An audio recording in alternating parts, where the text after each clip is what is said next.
Hi folks, this is Dr. Rob Cywes here with a funny little story and a question I want to ask yourselves.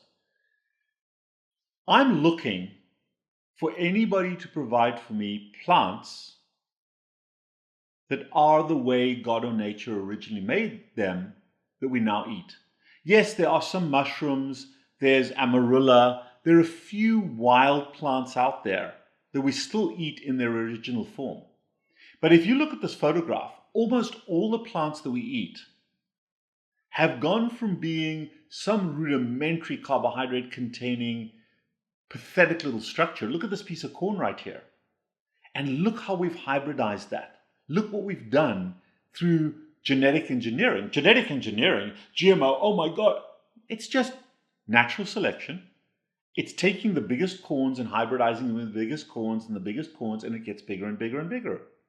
My dad did that with orchids. He did it with roses.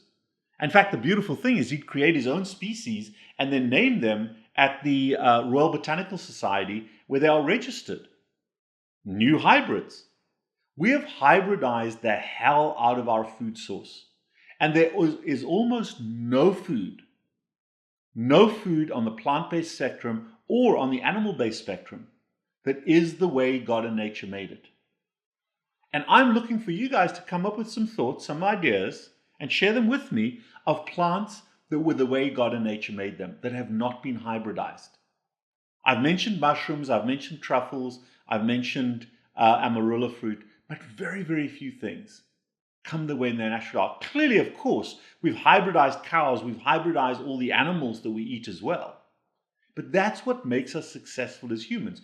The problem is that when you hybridize animals, you create more protein and more fat. When you hybridize plants, you create more carbohydrate. And that's the fundamental problem. It's not about oxalates and all that kind of garbage. Yes, garbage. I assign that to the garbage pile, and I'm happy to debate that with anybody. It really is about the carbohydrate content.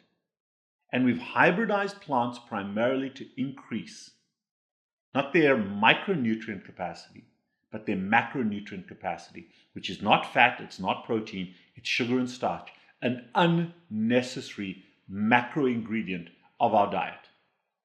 And that is why, as a society, we've become sicker and fatter. Yes, it's a stable food source, but now we've gone excessive.